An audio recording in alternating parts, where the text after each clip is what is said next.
మెదక్ జిల్లా రామాయంపేట మండల కేంద్రంలో భారతీయ జనతా పార్టీ నాయకులు విజయోత్సవ సంబరాలు నిర్వహించారు. మెదక్ పార్లమెంట్ అభ్యర్థిగా రఘునందన్ రావు ఘన విజయం సాధించడంతో సంబరాలు నిర్వహించారు. బీజేపీ పట్టణ అధ్యక్షుడు భానుచందర్ ఆధ్వర్యంలో మండల కేంద్రంలో భారీ ర్యాలీ నిర్వహించారు. అనంతరం మెదక్ సిద్దిపేట చౌరస్తాలో టప్పకాయలు కాల్చి మిఠాయిలు పంచుకున్నారు. బీజేపీ పార్టీకి ఘన విజయాన్ని అందించిన ఓటర్లకు ఈ సందర్భంగా ధన్యవాదాలు తెలిపారు.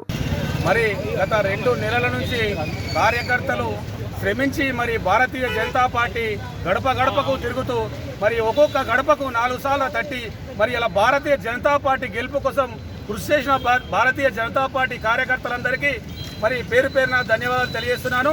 మరి ముఖ్యంగా మరి 1999లో నరేంద్ర బైసాబ్ గారు గెలిచిన సీటు మరి మెదక్ అప్పటి నుండి ఇప్పటి వరకు 25 సంవత్సరాలు మరి భారతీయ జనతా పార్టీ ఇప్పటి వరకు కైవసం చేసుకోలేదు.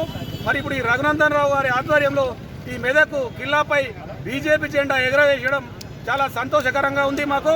మరి ముఖ్యంగా రానున్న రోజుల్లో మరి జై శ్రీరామ్, భారత్ మాతాకి జై. ఈరోజు పార్లమెంటు రిజల్ట్లో భాగంగా మన మెదక్ పార్లమెంట్ అభ్యర్థి రఘునందన్ రావు గారు అత్యధిక మెజార్టీతో భారీ మెజార్టీతో గెలవడం జరిగింది. దాదాపు 30,000 ఓట్ల పైచితో గెలవడం జరిగింది. దీనికి ప్రతి ఒక్కరూ భారతీయ జనతా పార్టీ కార్యకర్తలు హర్షం వ్యక్తం చేస్తున్నాము.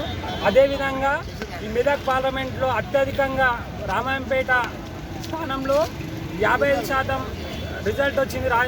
ఓట్లేసేసి రఘునందన్ రావును గెలిపించినందుకు రామాయంపేట ప్రజలందరికీ కృతజ్ఞతలు తెలియజేస్తున్నాము.